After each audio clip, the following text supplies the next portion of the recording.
اللہ ہی اللہ کیا کرو، دکھ نہ کسی کو دیا کرو، جو دنیا کا مالک ہے نام اسی کا لیا کرو۔ السلام علیکم ورحمۃ اللہ وبرکاتہ۔ دوستو، ہیڈ لائن آپ نے دیکھ لیا۔ میں بولنا نہیں چاہ رہا تھا، لیکن یہ ویڈیوز تقریباً 8 دن سے سوشل میڈیا پر کافی وائرل ہو رہے ہیں۔ مجھے کئی ساتھیوں نے کہا کہ مفتی صاحب ان ویڈیوز پر کچھ بولیے۔ جی ہاں، کیا بتاؤں آپ کو، یہی وہ چیزیں ہیں جو اسلام کو بدنام کر رہی ہے، قرآن کا مذاق اڑا رہی ہے، اور پیارے آقا محمد مصطفیٰ صلی اللہ علیہ وسلم کی توہین کر رہی ہے۔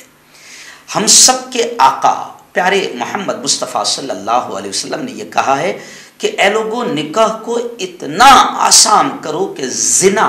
بدکاری، حرام کاری مشکل ہو جائے۔ اور ہمارے پیارے نبی نے یہ فرمایا ہے، آپ صلی اللہ علیہ وسلم نے یہ فرمایا ہے کہ سب سے شاندار برکت والا نکاح وہ ہے جس میں خرچہ سب سے کم ہوا ہے۔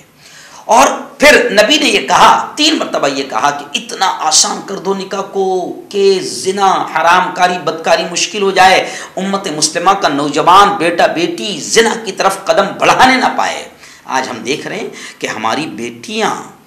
افسوس کے ساتھ کہہ رہا ہوں، مجھے اچھا نہیں لگ رہا ہے، آج ہم دیکھ رہے ہیں کہ ہماری بیٹیاں عدالتوں میں جا کر یہ لکھا رہی ہے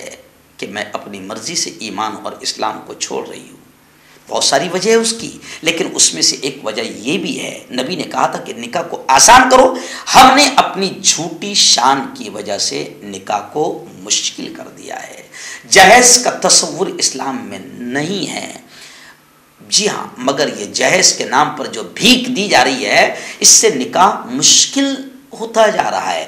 ولیمے کو اب پڑھے لکھے جاہلوں نے جھوٹی شان کی خاطر لاکھوں روپے ہوٹلوں پر خرچ کر رہے ہیں، اور ولیمہ کہتے ہوئے انہیں شرم آ رہی ہے، وہ ریسیپشن لکھ رہے ہیں، اور پھر ریسیپشن میں دلہن باقاعدہ اسٹیج پر آ رہی ہے اور پورا گاؤں اس کے ساتھ میں فوٹو کھنچا رہا ہے۔ مسلمان بڑی بے حیائی پر اتر آیا ہے، اور انہی جیسے مالدار 2 کوڑی کے کہوں گا میں، انہی جیسے 2 کوڑی کے مسلمانوں کی وجہ سے ہندو بھائی سمجھتے ہیں کہ شاید اسلام یہی ہے، پیارے نبی کا طریقہ یہی ہے۔ تو ایسے لوگ اسلام کا، قرآن کا، پیارے نبی کا بھی مذاق اڑا رہے ہیں۔ یہ شادی کہاں کی ہے، کس کی ہے، میں اس پر کوئی کمنٹ نہیں کروں گا، کچھ نہیں بولوں گا، لیکن آپ ویڈیو دیکھیے کہ کس طریقے سے کاریں سجی ہوئی ہے، کاریں دی گئی، پوری لائن کاروں کی ہے، کس طریقے سے 2 ویلر سجی ہوئی ہے، پوری 2 ویلرز لگی ہوئی ہے، اور پھر اس کے بعد میں جو بھیک کا اعلان کیا جا رہا ہے تو لاکھوں روپے، 55 لاکھ روپے شاید دولہے کے باپ کو یا کسی کو دیے جا رہے ہیں۔ مگر میں تو ان ویڈیوز کو میں نے سننا بھی پسند نہیں کیا، مگر لوگوں نے کہا کہ مفتی صاحب کچھ تو بولیے، کیا کریں، ان کو غیرت نہیں آتی، ان کو شرم نہیں آتی پیارے نبی کے طریقوں کا اور اسلام کا مذاق اڑاتے ہوئے۔ اللہ ان کو بھی ہدایت دے، اللہ ان کو معاف کرے۔ میں تو یہ کہوں گا کہ اللہ ان کو معاف کرے، اور پھر اللہ ان کو توبہ کی توفیق دے۔ اور میں دوسرے لوگوں سے یہ کہوں گا جن کی بیٹیاں یا جن کے بیٹوں کی شادی ہونے والی ہے، ایسی کوئی حرکت مت کرو جس کی وجہ سے پیارے نبی کا دین، پیارے نبی کا طریقہ اور قرآن اور اسلام بدنام ہو۔ آپ نہیں جانتے ہو کہ اگر آپ نے نبی کی سنت کا مذاق اڑایا تو اس کا عذاب آپ کی زندگی میں بھی اور آپ کی نسلوں کی زندگی میں بھی اس کا عذاب، اس کا وبال آئے گا، اور زندگیوں سے سکون ختم ہوگا۔ میں نے سینکڑوں ہزاروں نکاح پڑھائے ہیں، میں نے اپنی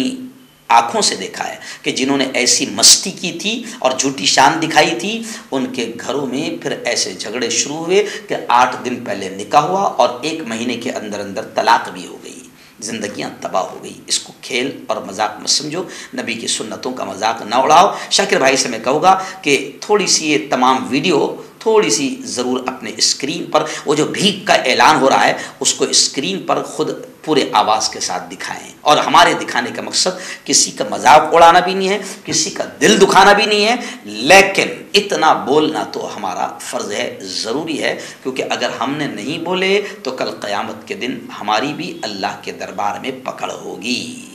یہ دولے کے والد صاحب کو سندھی کو یہ 51 لاکھ روپے بھائی کھڑے ہو بھائی،